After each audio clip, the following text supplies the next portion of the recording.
coming back here. It makes me shake. It makes me feel physically sick. Coming back here makes me relive that day. A 2-year-old boy from Sheffield has disappeared while on a Greek holiday island. I thought, Ben's really quiet. And I went out and he wasn't there. Where's Ben? How can a child just vanish? A full-scale search is continuing for the missing Sheffield toddler who disappeared while staying with his mother. I appealed for anyone with any information, please come forward. Police say the boy could have been kidnapped. Why would someone want to steal my child? Ο μικρός ο Ben βρίσκεται στα χέρια μου. We thought, oh my God, this is really important. This could be it. Εδώ δεν υπάρχει τέτοιο πράγμα, μακάρι να ήταν. If you don't go, it's going to shoot you. Να φύγετε, να μην μας κάνετε τέτοιες δουλειές. Γιατί τα πλακώσουμε, τα βγάλουμε τις καραπίνες, να σκοτώσουμε. It is one of the world's greatest mysteries. What happened to Ben Needham? It's like being private investigators with no experience whatsoever. The witness coming forward, this was the breakthrough. What the bloody hell is going on? Something's happening. You're left with the one plausible explanation. They were not looking for a full little body. They were looking for fragments of him. If he's dead, where's the evidence? Well, if he's alive, where is he? It's like living my worst nightmare. Someone on that island knows what happened to Ben. I will find the answers.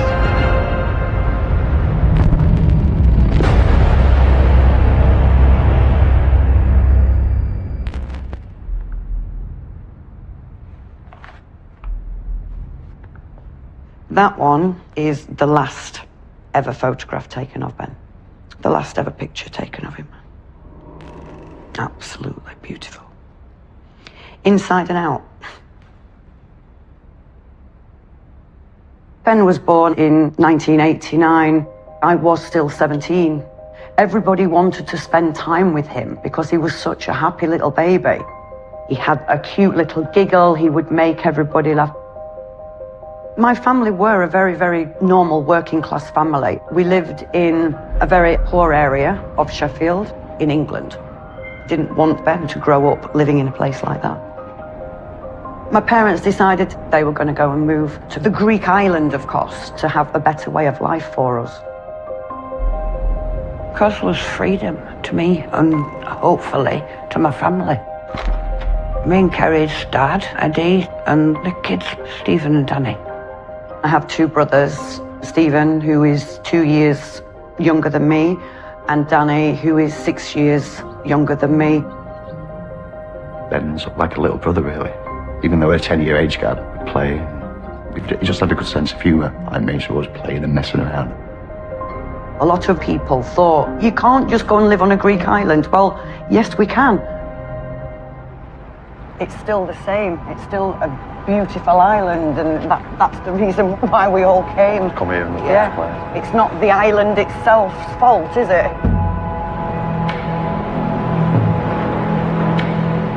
My first impression of Kos was, wow.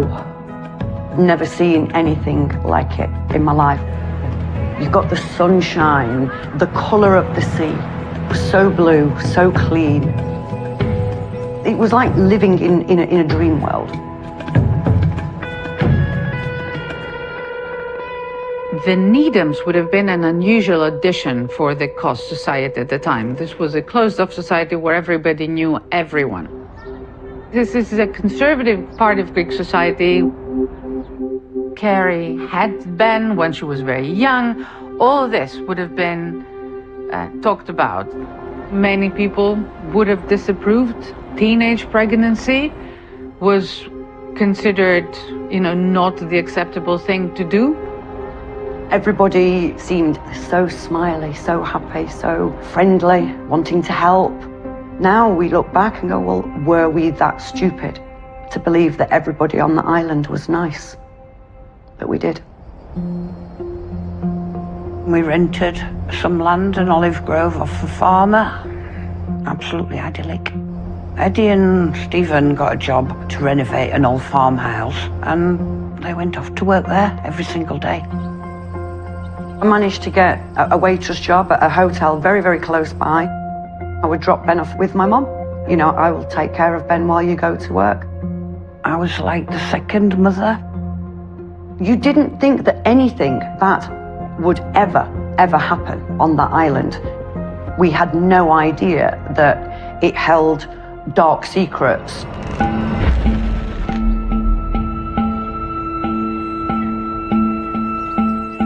I gave him a kiss on his lips and said goodbye and set off to work.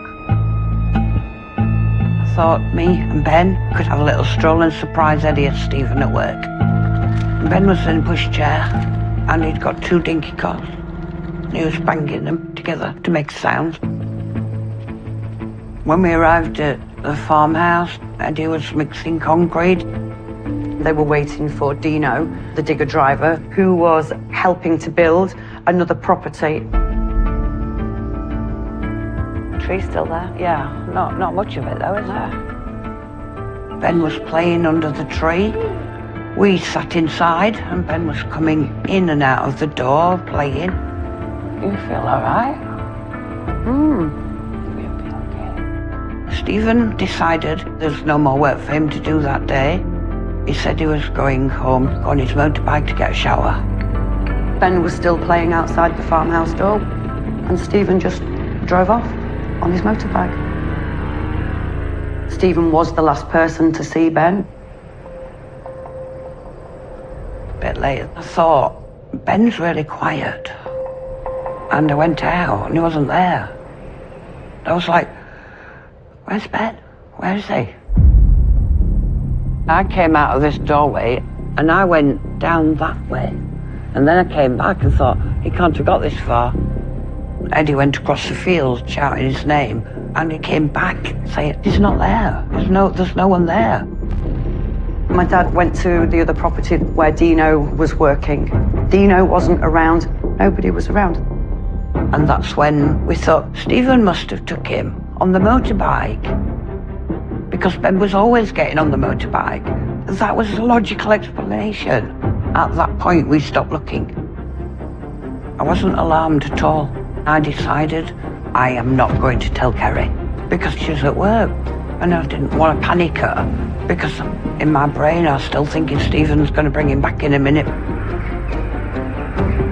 Later on that evening, I distinctly remember being with my dad, going to Steve's apartment and saying, hey, Steve, it's only us, where's Ben? And I remember Steve saying, Ben, I ain't got Ben.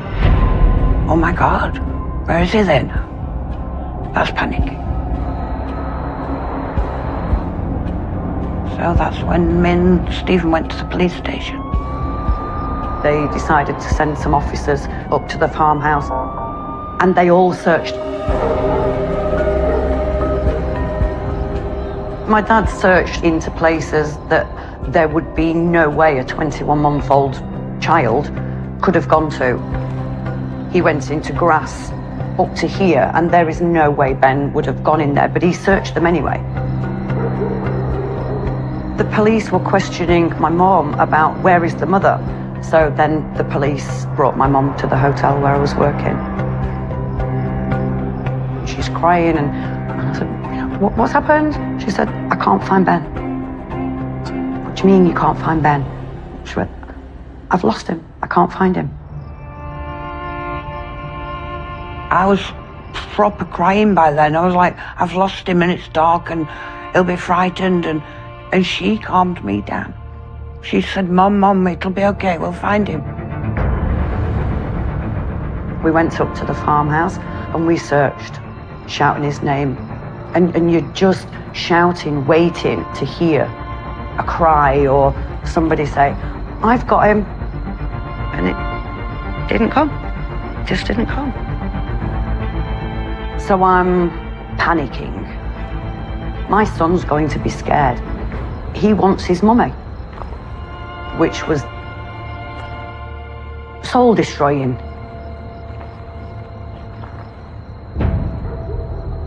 And it was then the police said, you need to come to the police station now and give your official statements.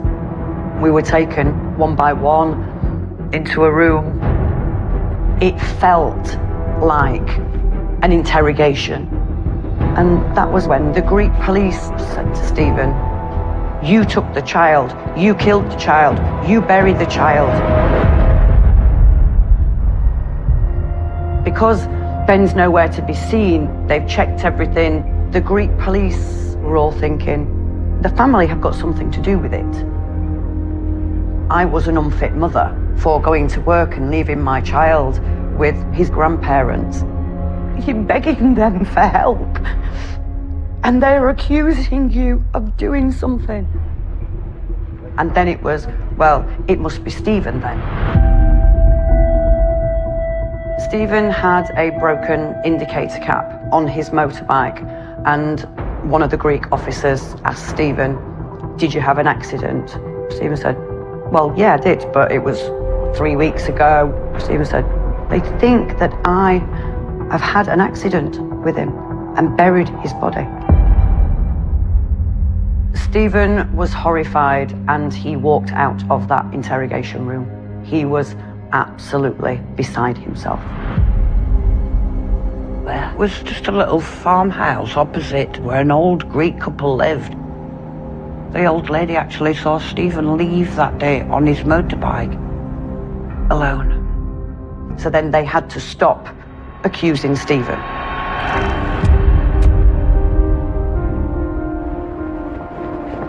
We're in a foreign country and the police were all we had.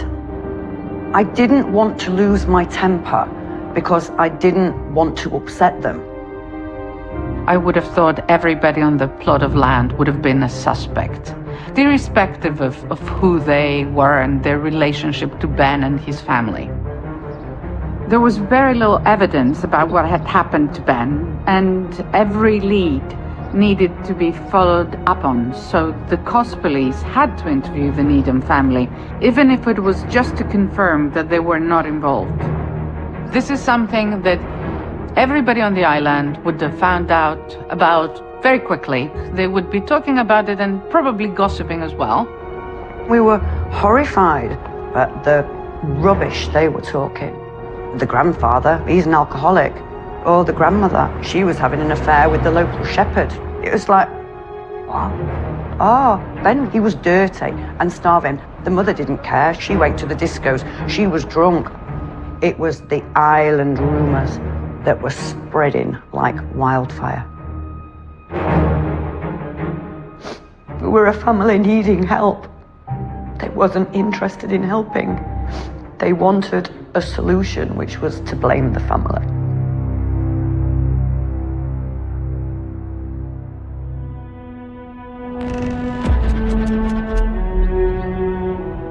There was just a knock at the door. Opened the door and he said, "Hello, I'm looking for the Needham family." I'm like, "Yes, I'm here from the Sun newspaper."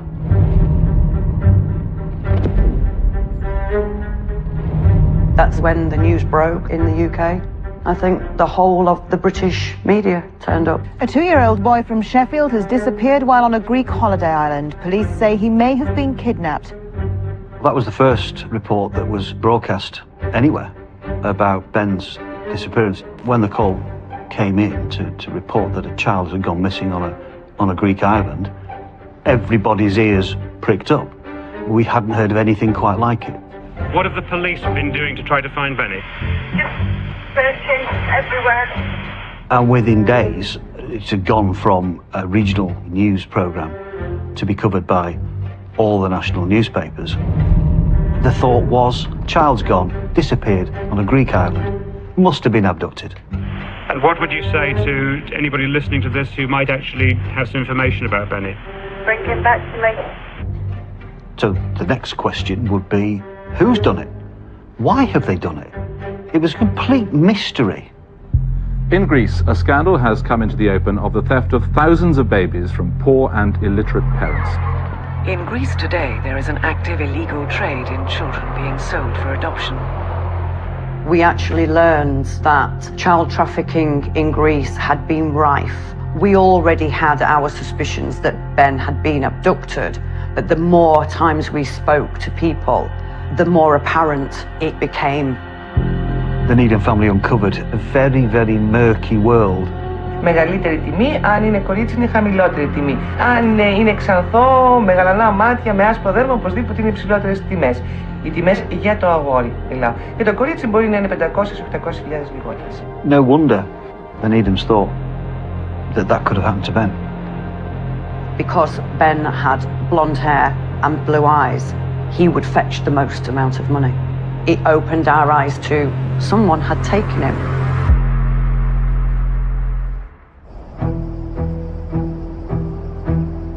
We wholeheartedly believed that Ben had been abducted. It's the only thing that could have happened because there was no cars, there was no danger, he hasn't fallen in the sea and drowned. The only theory that was possible was someone had taken him, but there was no developments, absolutely nothing.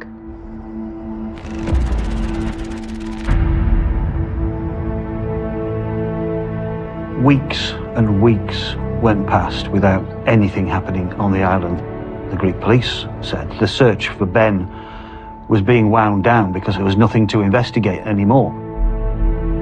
So much time lost. That's when the distrust really started to set in.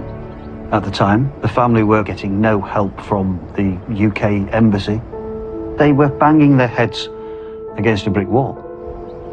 About 6 weeks after Ben disappeared, we thought it necessary to get our family back to England. We needed to talk to the English police because nothing was happening. Day after day of nothingness. We had no money, so my dad literally sold everything just to get back to the UK. Even down to my mum and dad's wedding rings. Sad. Very, very sad. As the ferry started to leave, I thought, it's a mistake. I am leaving my son behind. I thought I was abandoning him. And Stephen said, we've got to do this. We've got to, we can't, we haven't got any help. We're doing this for Ben. If we go back, we will be able to find him because we'll get the help that we need. And we just sobbed and sobbed and sobbed for hours.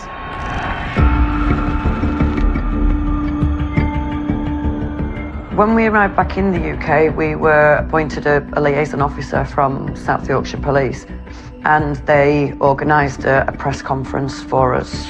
Ben's mother made this appeal to holidaymakers in Greece. Just to keep looking for him. If they think that they see him, take a photograph, please, and bring it home. They did what they could do, but we were told the British police cannot go and investigate in a missing persons case abroad. South Yorkshire Police had absolutely no jurisdiction in Greece. They have no jurisdiction to arrest. They have no jurisdiction to question. No investigating officers. No one to do it for us. We'll do this on our own because we're not getting any help anyway. I appealed for anyone with any information. We've been on holiday in Greece and you've seen a child that resembled Ben. Please come forward. Send photographs if you can. And that's when alleged sightings of Ben started to come in. We got 17 sightings of a blonde-haired, blue-eyed child living on Corfu. He was living amongst Greek people who were very dark-skinned.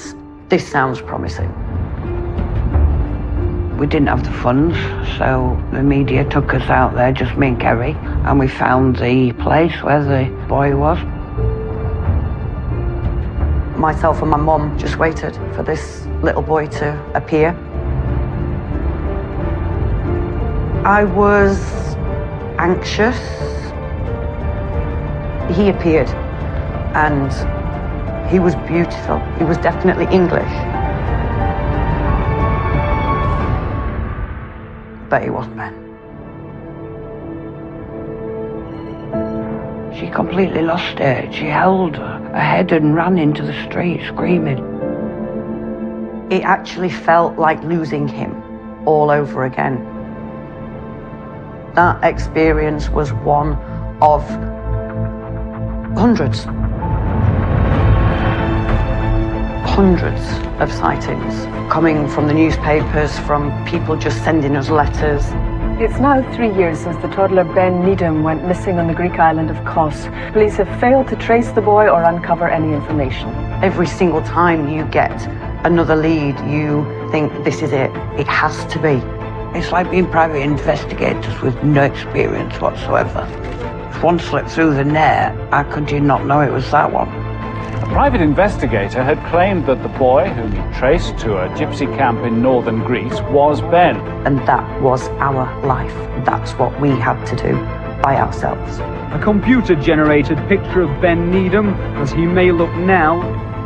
As he was aging, it was becoming more difficult because we didn't exactly know what Ben looked like anymore. So you were guessing from age progression pictures, and the years kept going on and on and on. Kerry had a really difficult time. How can anybody cope with what she's gone through? Years and years of chasing shadows, and that takes it out of you. How many more times can I put myself through that pain of losing my boy over and over and over again? Because that's what it felt like, year after year after year. But we didn't give up.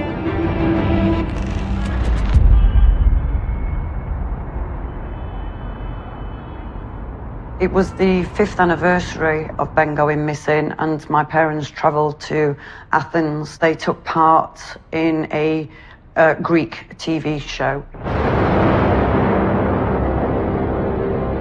We was told that 99% of Greeks watch that program.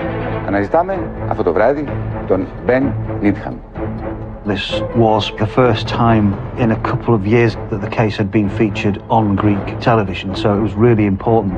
Good evening. How are you? Good evening. Good evening. Sitting in that TV studio just seemed a bit unreal, but being on that was the most important part to us. We're speaking directly to the Greek people. Is it guilt or perhaps love that you drive to keep going? Love mostly, and guilt because he was in our care and it's our fault. We have to find him. We have to. Ναι. Whilst they were live on that show, a man called in who was in prison, and the whole tone of the show changed. Και θα ήθελα να καταθέσω ο μικρός σου Ben βρίσκεται στα χέρια μου. What the bloody hell is going on? Something's happening. We thought, oh my God, this is really important. Somebody's telling you something that you've waited to hear for a long time. This could be it. Βρίσκεται στα χέρια μου. Δύο, τα λέμε στα χέρια μου, βρίσκεται σε έναν ξάδερφό μου. Και αυτή τη στιγμή τώρα ήταν εδώ στην Ελλάδα. Είναι μια άδεια εδώ πέρα. Ο Ben βρίσκεται στην Πάτρα. The prisoner said that he had seen Ben in 1992 and he was in the company of the Karimi family. They are self-proclaimed to be the king of the travellers in northern Greece. This was the breakthrough. My parents took the lead very, very seriously. They'd seen how the people who were live on air were reacting. My parents decided to investigate that claim even further. The Greek police didn't think it was a credible lead, so we were on our own again. The next step was to go to Lpst prison and speak to the prisoner directly himself. The media took us out there, just me and Eddie, a cameraman and an interpreter.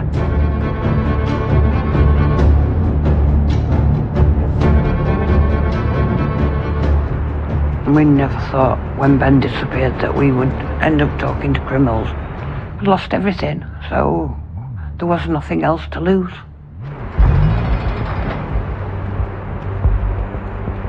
It was very scary. Did his cousin take Ben? Says yes, of course. Yes. Where is Ben now? He's in Patra. Yeah. In Patra. I believe that. I think we'll just die of disappointment if it's not Ben this time. And then they decided there was only one thing to do, and that was go to visit the Karimi family and ask them questions face to face. Travelling through northern Greece to search for Ben, we had to go in a lot of travelling community camps. We felt we didn't belong there, but we needed to be there. We thought that if we gave someone enough money, then they would tell us. We would have paid anybody anything for the right information. Εδώ δεν υπάρχει τέτοιο πράγμα, μακάρι να ήταν. The family that I was looking for, we'd been told to be very careful, and we were quite apprehensive.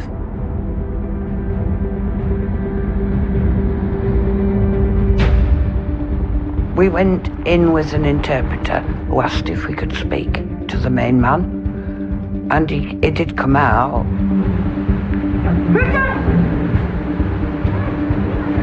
Really mad he was, his face was really angry, and it was quite intimidating.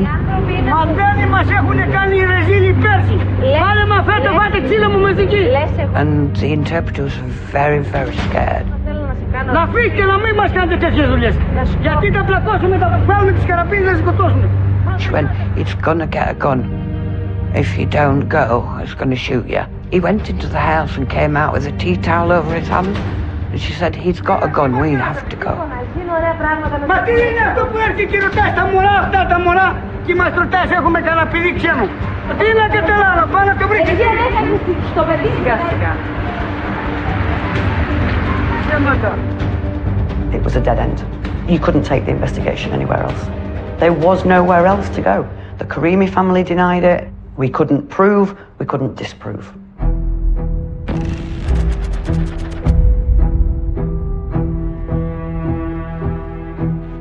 "16 years after Ben went missing, the trail had gone well and truly cold." And then another British child disappeared abroad. A family holiday in Portugal has turned into a nightmare. A 3-year-old girl, Madeleine McCann, has disappeared from the apartment where she was sleeping. There are fears she's been abducted. Another child. And it was like, oh my God, here we go again. Please, if you have Madeleine, let her come home to her mummy, daddy, brother and sister. I slowly watched the story unfold about Madeleine. With the Portuguese now conducting one of the largest search operations ever seen in the Algarve, several senior British detectives are assisting behind the scenes. There's nothing against the McCanns, there's nothing against what they had, but I was seeing massive differences in how this case was being handled and how Ben's case was handled. Now about 130 officers working on the case, including scores of detectives brought in from the capital, Lisbon. The disappearance of Madeleine McCann was like lighting a blue touch paper on the Ben Needham case. Then the press descended on my doorstep and I did 27 interviews in one day. It's something that no parents should ever have to go through. Ben's name was brought out there again, and then they had to do something. That's when the funding was given to South Yorkshire Police and Operation Ben was launched. The Home Office has given South Yorkshire Police over £1 million to spend on this new inquiry. So this may well be the last official attempt to find out what happened to Ben.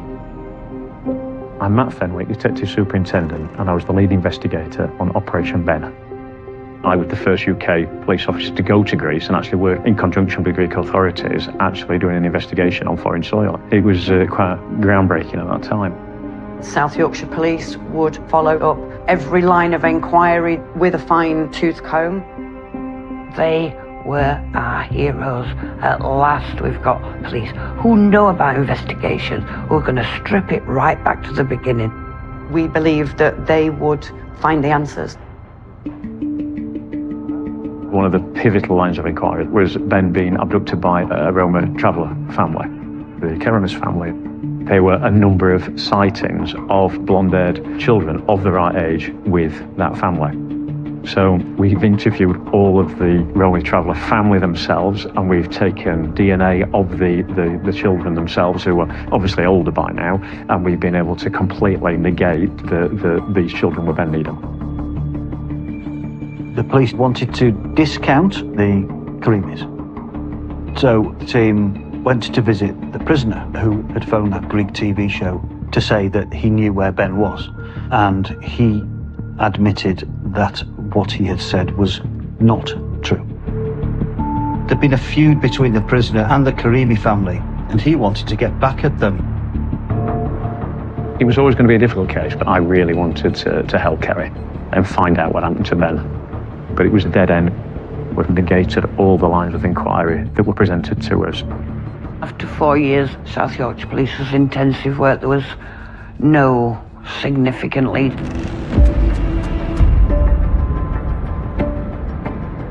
In 2016, we got a breakthrough. There was a guy called Konstantinos Barkas, known as Dino, and he was a digger driver, and he was working next door to where Ben went missing. My dad had worked with him on a couple of other jobs. They weren't friends, but they knew each other. He is the owner of quite a large caterpillar, and when he sits in it, he can't see anything for 10 metres around him because of where is the position and the equipment itself. Dino was often seen around the area of the farmhouse where Eddie was helping to renovate. So in 2016, we got approached by a witness that said that he was a friend of Dino and that he'd seen Dino at the property where Ben went missing from on the day that Ben went missing.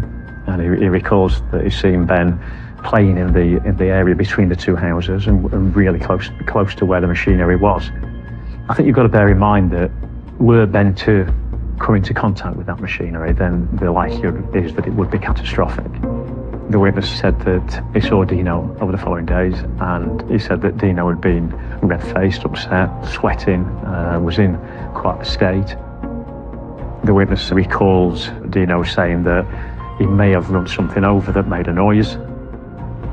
Dino says, I ran over something that yelped and I thought it was a dog. Dino confessed to the witness that he believed it was a possibility that he had killed Ben.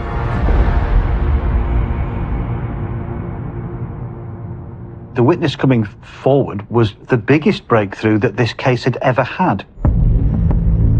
This witness also showed us a location that Dino, when he was excavating soil or rocks, he had a location where he would dump it, and he showed us where that location was. This was the most conclusive piece of information that we'd ever come across. A new witness has come forward to say that Ben, who went missing on July the 24th, 1991, when he was just 21 months old, was actually killed that same day.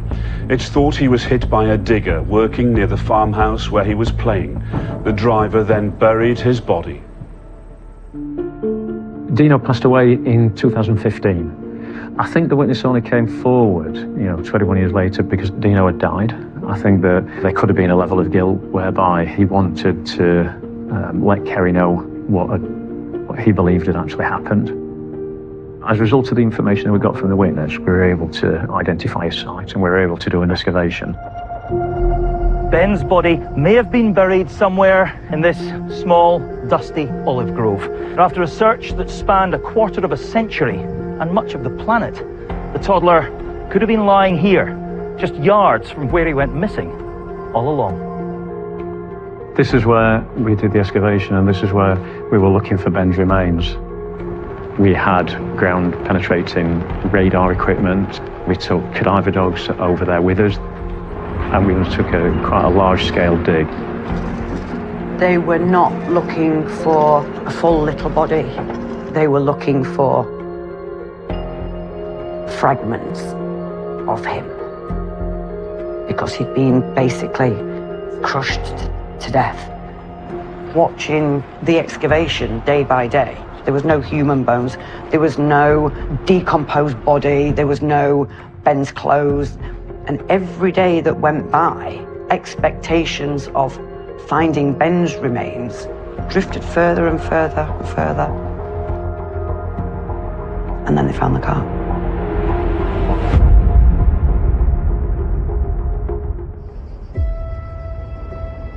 21 days of excavations on the island culminated in a find police say is of great significance, an item Ben had with him on the day he disappeared. It was in October 2016. On the very last day of the excavation, one of the Greek volunteers found a toy car. We were ready for leaving the island, and then I got a phone call that an item of interest had been found, and would we be up for having a look at it? South Yorkshire Police turned up with evidence bags. Inside was a yellow dinky car. I remember it exactly. We burst into tears. Main characters cried and cried and cried. We said yes, it is a car. Because we actually bought the toys from the toy store in Cost Town for Ben, because he didn't have many toys. Well, if they found that, have they found Ben?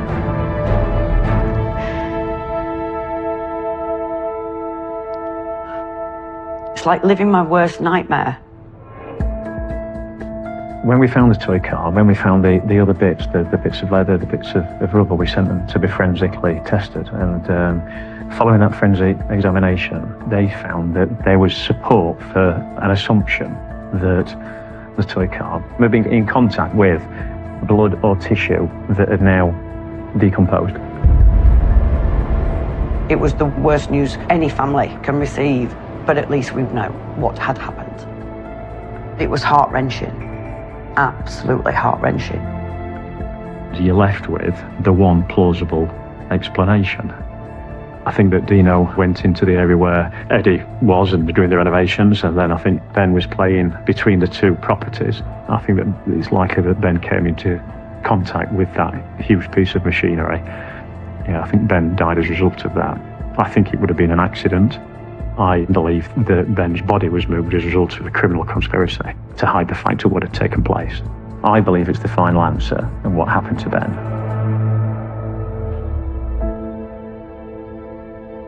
The feeling of losing Ben will never leave me. Never.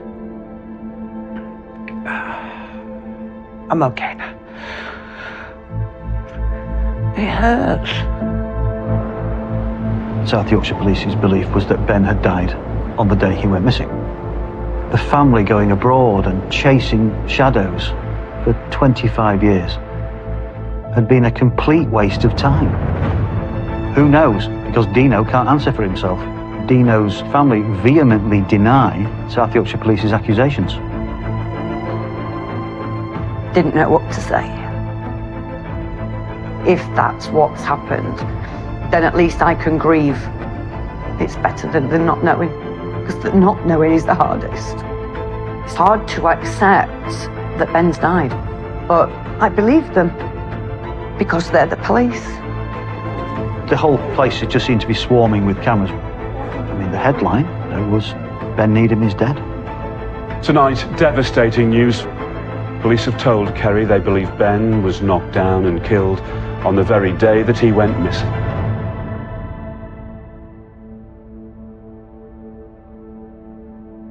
At the time, in 2016, techniques weren't advanced enough to extract the DNA from the toy car. But 2 years later, there were advances, and they were able to test it for DNA.